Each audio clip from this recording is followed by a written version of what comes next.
Si Chabit, mga kababayan, nag-react na sa final sa kanya ng isang kababayan man lang niya. Finailan siya ng plunder ni Attorney Emilita Cordero ng Warriors T. Narbacan Incorporated. Ito yung nag-file sa kanya.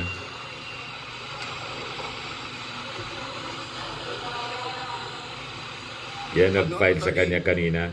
Isang question lang, anong pakiramdam mo ngayong umaga? Maligaya. Finally. Palagay ko po maraming Pilipino, milyon-milyon magiging maligaya ngayong umaga. Thank you. Nakikita ng Ilocos. Hinihingi namin na mapilanggo si Chavit maski matanda ng Putya. Siya ang sumira sa aming bayan sa probinsya namin Ilocos. Ang sabi, bininta yung lupa, overpriced. Yung dapat na actual na price, 49 million lang. Ginawa ni Chabit na 149 million or tumubo ng 100 million. Sabi ni Chabit, depensa ni Chabit, paninira man lang anya yan. Kalukuhan niya itong ginagawa nila sa akin. Ito yung ginawang video ni Chabit kanina. Ito po ang masasabi ko sa final daw ng plunder. Another diversionary tactic, another paninira. Walang katotohanan po yan. Ang sabi sa complaint nila, nagbenta raw ako ng lupa ng gobyerno at kumita raw ako ng 100 million. Ang lupa na sinasabi po, 10 hectares. Ang presyo po yun, noon at that time was 800 million then 8,000 per square meters, 10 hektarya.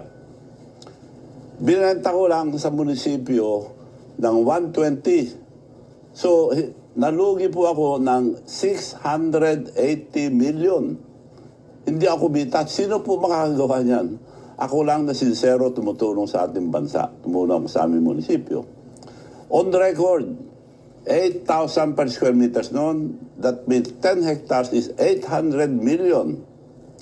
Binenta ko lang ng 1.2. So nalugi po ako, ulitin ko lang, nalugi ako ng 680 million. So tumulong lang po ako. Itong mga nagsasabing ito, dati ng extortionist. Si Atty. Tilly Cordero, pinsang buo yung tinalo ko na mayor sa Narbacan. Ever since, yan ang nagbabati ko sa akin. Pero, humihingi ng pera palagi sa akin. Iba-iba ang inutusan ko magbigay para huminto lang, magpapahingi, binibigyan ko.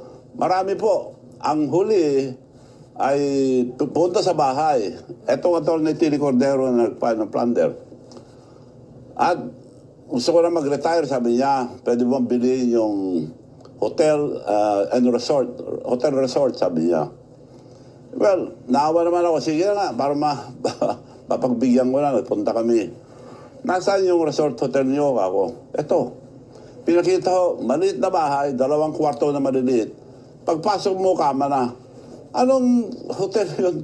Panluloko po, dahil 20 million. So, hindi ko po kinuha. Nagalit na naman. So, eto ngayon, nag-file ng plunder. Walang katotohanan yan dahil kumita pa ang gobyerno dyan. Ang presyo ngayon dyan, 20,000 na per square meters. At kung 20,000, kita pa sila ng napakalaki. 200 million ang presyo niyan. 1.2 ko lang binigay. Ako nag-arrange lahat.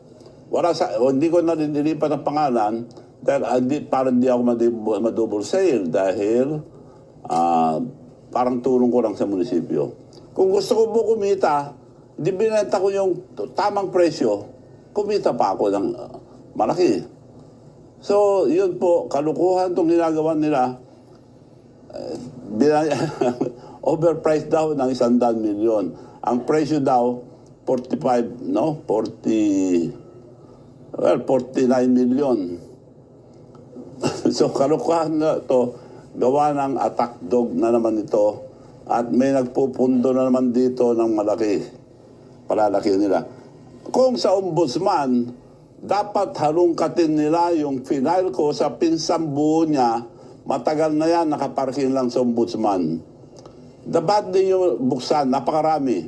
Ginamit nila ng mahigit 100 farmers sa resolusyon na pirmado ng Vice Mayor, Vice Mayor, and only councilors. Pirmado nila lahat yung resolusyon.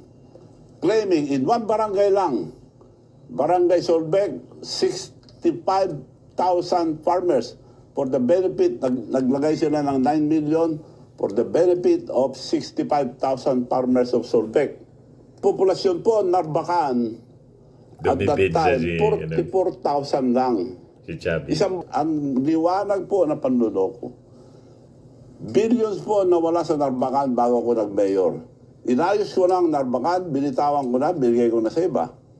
So, nakatulong ako sa buong Narbacan, masisa kayo magtanong. So, yun po ang issue ngayon. Paninira na naman yan at maliwanag na wala kami ginawang masama. In fact, kumita pa munisipyo. Ako nalugi. 680 million. Yun po. At yun po ang totoo. Totoo yung sinasabi nila, pagkukulong ako. Kaya on record, mag-ano tayo sa record. Naka-record po lahat yan. Ang halaga, ang binayaran ng munisipyo. So 120 rin ang binigay ko sa pinagbilang ko. Hindi. Lugi ako. Basta nalugi ako. Walang 148 na sinasabi nila. Dahil ito, ulitin ko po, yung nag-file Tili Cordero, attack dog, and extortionist. Pinailan na namin ngayon lang. Noon pa dapat araw, pinailan na namin ang kaso ngayon. Di man niya sinabi kung kaninong attack dog. Baka sa susunod niyang mga pronouncement, banggitin niya kung kaninong attack dog. Baka sabihin niya, attack dog ng ating Pangulo. Yan kasi, mga kababayan, hindi manahimik. Ayan, may pumatol na sa kanya. Kababayan niya mismo. Overpriced daw. Tinubuan yung gobyerno, 100 million. Pero ang depensa ni Chapit, logi pa nga daw siya. Kung gusto daw niyang kumita, dapat 800 million yung binta niya. Ganon.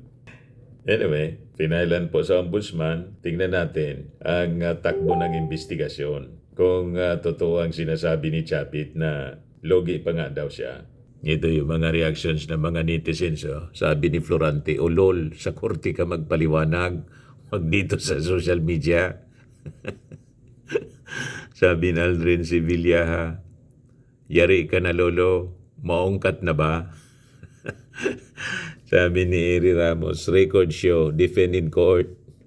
Sabi ni Aiden Castillo, sa korte kang magpaliwanag. Sabi ni Ferdi San Diego, may sabit na si Chabit. Sabi ni John Espirito, defend it if you have receipt. Sabi ni Gara Macgara, maniwala kami dyan, baka bola mo lang yan. Sabi ni Roy Balmaceda, logi daw siya ng 600 million. Tell that to the Marines. Sabi ni Christine Laba, yung akala mo, pabor sa'yo lahat, kahit puro kasamaan ginagawa. Ngayon, alam mo na, may karma. Sabi ni Stasio Albino, kapag ang politiko ay bulid na sa kasamaan, ay hindi na ito nakakaramdam ng kahihiyan. Sabi ni Boy Siruano, sa korte nyo na po lahat, i-detalye, hindi dito. Supporting papers ang dadalhin nyo, hindi kwento. Sabi ni Liberato, defend yourself in court. There's always time for reckoning. Walang kumampi kay Chabit. Nagkasabit-sabit na siya ngayon. Anyway.